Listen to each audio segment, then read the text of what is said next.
And what is going on, lovely people of the internet? It is Hoop Money here with another video for you guys today. Today, we're going to be giving you guys a bit of some final thoughts on SPRT.com, BBIG, as well as what I really plan to do in these next coming weeks. The market has been extremely hot lately. My portfolio has shot up real fast, real quick, without really falling down too much. And because of that, I do think that a lot of these smaller stocks, the small caps, the meme stocks, etc., they could potentially not be doing as well in the coming weeks, as markets do run in cycles. And there's going to be a cycle in the bull market where every single short squeeze stock pops. We saw that with AMC, GameStop.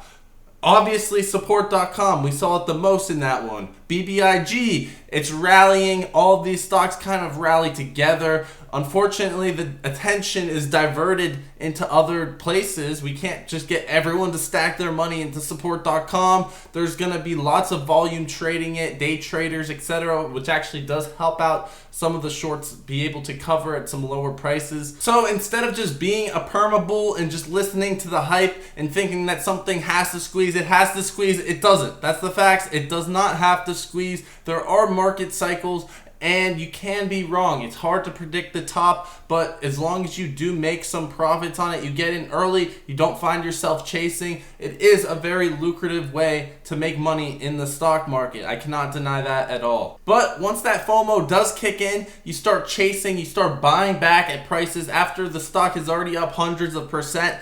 It gets extremely risky. What we're looking for in our stock picks is asymmetric risk to reward, which is why I talked about VIH yesterday, because it is a highly shorted SPAC sitting down near net asset value with a lot of the short interest coming in near net asset value. So it's very hard for VIH to go down, but the reward in that category is asymmetric in my opinion. It's easier for that stock to go up for it to go down. With a stock like SPRT, it's still sitting up 200% on the month. So there is still room to fall in SPRT. It could go up, yes, I could be completely wrong. However, the risk to reward is what you need to be looking at. And you also need to be looking at this when the stock is running up. You don't want to chase into the hype because you can easily be dumped on. So if anyone did get in at elevated price levels, I know we started talking about SPRT around $8 per share, but a lot of people, I got a lot of comments of people getting in around $30,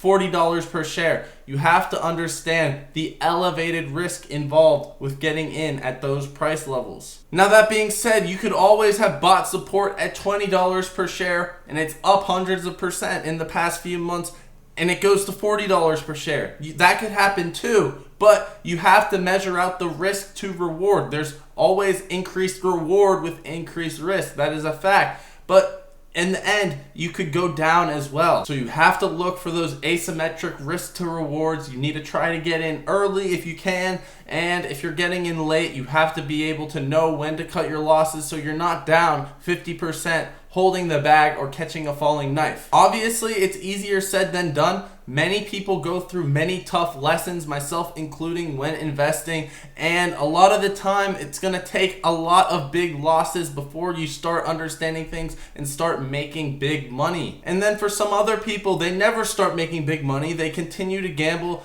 and if you're not a good trader, that's how it's going to be. And consider investing in long-term stocks. I'm not here trying to sell you guys a dream. I'm not here telling you guys that every stock pick that I make will go up, because it's just not going to be true. But what I am doing is I'm measuring my risk and reward, like what I was just talking about, and I'm looking for things that can make me more money than lose me money. For example, when I was in SPRT at $8 per share, when it was going up to $10, $12, $13 per share, I could have easily added more money, but I understood that there was more risk involved at averaging up at those price levels. So I personally wasn't doing it. I was still bullish on it going higher, but I was not going to take on that added risk just because I thought it was going to continue going higher. So enough with the rant. I understand that a lot of people did make money on SPRT and got in early, like a lot of my community, but there always were those few people that came on during the peak euphoria stages and have lost 15, 20,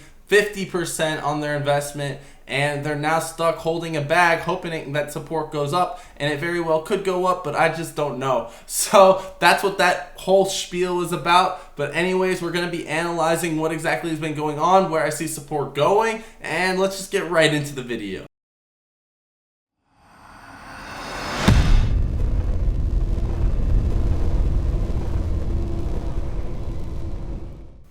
Alright, so here we have the support graph. We're going to be looking at the Webull chart today, doing some technical analysis. So the first thing I noticed is that the volume was steadily increasing here. So right here was around $10 per share. That's when we really saw our first volume spike. That also, I believe, coincided with the Ortex short squeeze signal, and from there it just kept going up. More volume each and every single day. Then on August 26th and August 27th, we saw peak volume. And then obviously on August 27th, we saw that huge dump off as we hit an all-time high of almost $60 per share. Now after that dump off, there was obviously the 30 to 40% gain that we saw in post-market, and that could be considered a dead cat bounce when something falls too fast after going up really high. So now we can see on August 30th, that was the first day the volume just was not as high as the previous days. And then August 31st and so on, the volume really started dying down,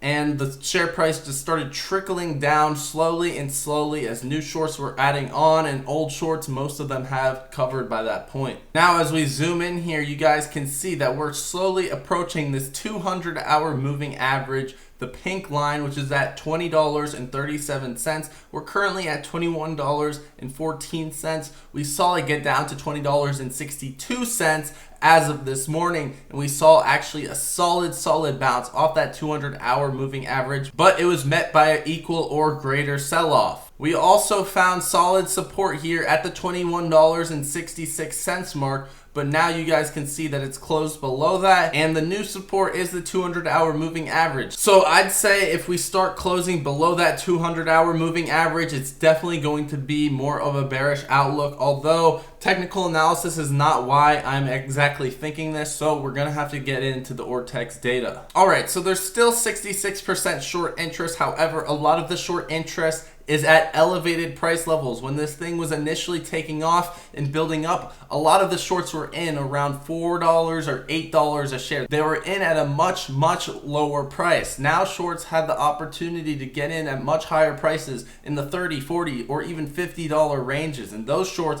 are definitely not hurting as much as some of the older shorts, and there is some proof that the older shorts have covered at this point. You can see that 404,000 shares were returned as of today, so this represents the shares returned from September 1st. We can see that 870,000 shares were returned as of yesterday on Thursday, 1.5 million shares were returned as of Wednesday, 700,000 shares were returned as of August 31st, and then 355,000 shares were returned as of August 30th. We can also see that throughout this time period that the average age of the returned shares started spiking up. And you can see that on August 30th, that's when we saw the highest average age on loan of the returned shares at 47.84 days. So right there, that is proof that a lot of the returned shares that we have seen are from the older shorts. So a lot of the shorts that got in around $4 to $10 per share, like we said, ended up selling. So this means that majority of the shorts that got in at a very low cost basis, those shorts that were down bad the most,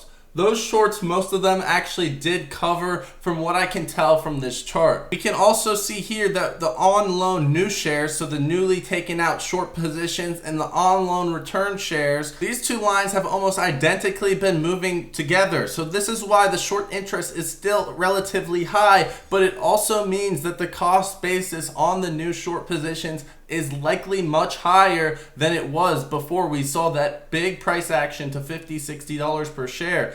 This also means that shorts now have a lot more leverage, and their average cost could be closer to the $20 to $30 range than the $8 to $10 range. So it's going to take a lot of buy volume in support, and it's going to have to start holding above $30 per share before I can say that a short squeeze again will occur. Another large risk for the short squeeze is that the days to cover has been coming down. So it started in July at around 3.5 days to cover, and now we're sitting at 0.33 days to cover, and this is from the increased volume. So if all shorts were to cover on support, there's so much volume, there's so much buy and sell orders coming in on this stock that if shorts did cover, it wouldn't make a huge price movement in the share price compared to some other stocks and some other opportunities out there. And last but not least, here we have on the chart the utilization rate and the average age on loan, and we can see that all the way at the right hand side, both of these values have been coming down,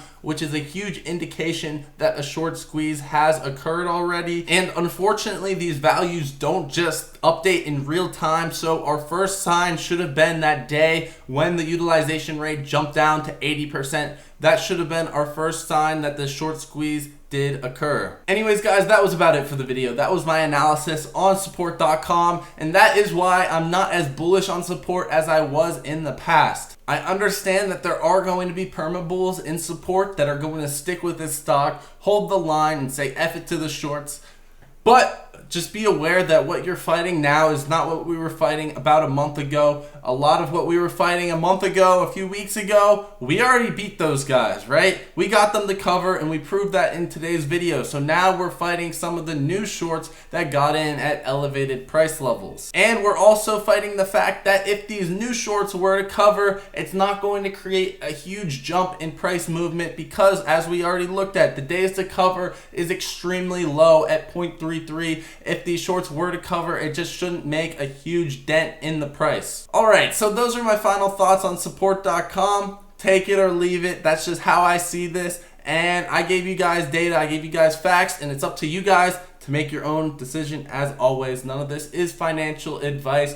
If you guys did learn a hard lesson on support.com, let that be your last. You probably will have more lessons to come. There's always going to be hard lessons in investing. I still have hard lessons all the time. So I do believe it is time to move on to the next play. Nothing good lasts forever, but a lot of us did make some good money on this stock, so I'm very, very happy about that. That's about it for the video. I hope you guys have enjoyed. If you guys wanted to sign up for public, get up to $70 in free stock just for signing up and depositing at least $1. So it's basically free money, and it's an awesome brokerage app on your phone. It has an extremely clean user interface, very easy to use. They don't sell your trading data, they don't do payment for order flow, so you're gonna get the best fills possible on your orders. You're not gonna get ripped off like you will on Robinhood or Webull. And with all that being said, $70 for free. So take it or leave it. Anyways, guys, that's about it. I hope you guys have enjoyed. Have a wonderful long weekend. Peace.